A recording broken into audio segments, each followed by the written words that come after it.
كلمتان حبيبتان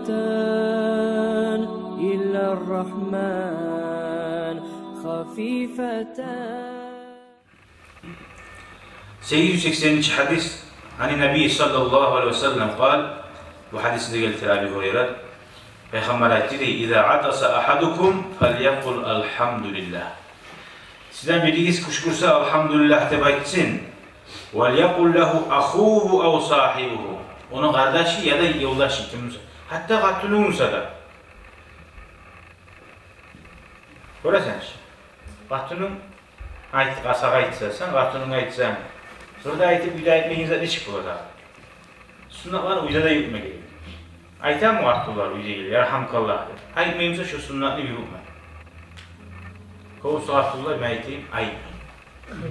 Bile ev işler arasında bari bizde yolu imellerden var bulup yarhamkallah deyip ayttığı ya bir.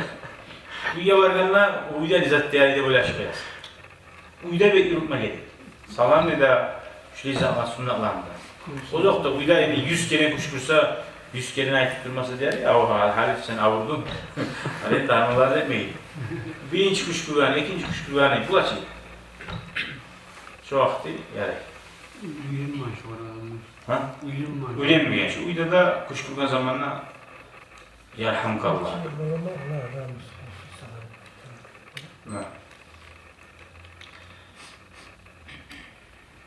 Yahdikallah. Allah senin tuzlasın neydi ağlar.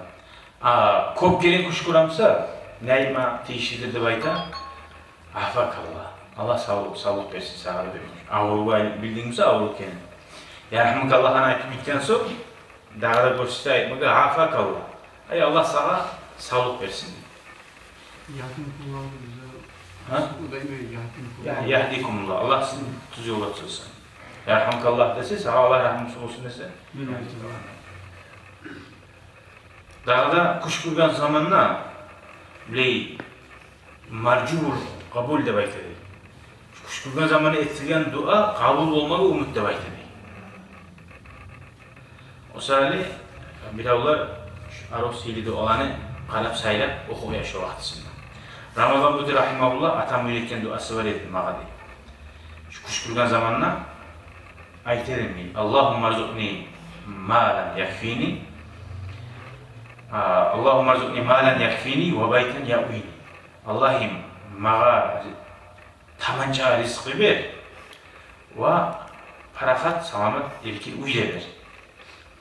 وَاحْفَظْ عَلَيَّ عَقْلِي وَدِينِ. Allah'ım beni hakkımda sakla, dinimde de sakla. وَاكْفِنِي شَرَّ dağı man yu'zini. Mağa yamallığı ettiğin, beni inciten adamın yamallığından sen mağa bütün boldur. Şu duanı atam eterdi değil, mağa da uyretkeneydi. Bir kere ben atamağıyla kuşkurgan zamanla ben ayttim ne? Allahümme rzuqni mâlen yakfini ve bayten ya'vini. Allah'ım bana tamancağı mal ver ve uyda ver.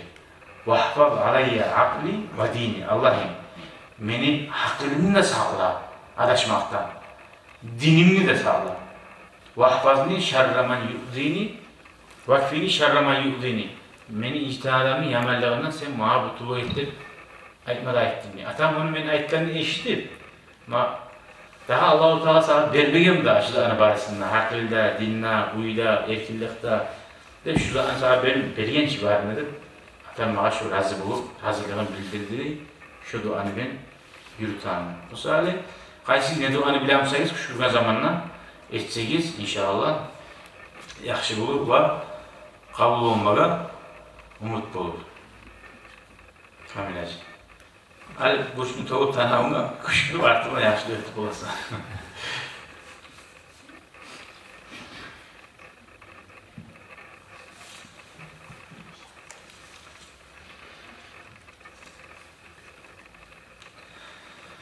Hadi bir daha gele. Hadi kuşkurgan zamanla Alhamdülillah deyip mesela ayıbı bir av. Ay kuşkuruk dura, ayıp dura, ayıbı. Yarhamkallah deyip aytam mısın oğlan? Ayıbıyısın. Ozu Allah'la maqtav etmeyen adamla ayıbıyısın yarhamkallah deyip. Ayıbmağa yarayı var, hey Abu Bakar. Alhamdülillah de bayt, mağarışı aldın, alhamdülillah de bayt deysen. Ha, alhamdülillah deysen. Yarhamkallah de baktay tamam. O yeti bu var. Ayettirip, son ayetsen yaray. O zaman Allah'tan makta olup bir yardım var, nege yarhamkallah de baytsan. Şu mana buldu. Şurada yatımcılar bozaymayayım da. Alhamdülillah. Yarhamkallah de tamam. Değil mi? Yaray, bu ayetler var yahdikumullah de baytsan. Sonra kuş kuragan zamanla, hani kuş kurmak yaxşı degen zamanla, hiç ahı bulamız, bir şey kuş kurup üstüne çaklatın verme tahtı var zaten. Ozu kuş kurmak yaxşı. Kuş kurağına bir kuş kurmak yaxşı degen zattı bu. Hamza Tanrı burada kuşkusu var. Essin. Bir avun ayda, aftozda kuş kursa, aftozda ile korkup geteyi. Kuş kurmak yaxşı olsa da, kuş kurmaktan ast etmek talep etiyor. Ozu kuş kurmak yaxşı. On tüyara çiğnen kuşkusu olmaz. Ha? On tüyara çiğnen kuşkusu olmaz. Daha sonra bizleri gelip gete kadar çıkıyor. Edip belden aslı kırıklardandır.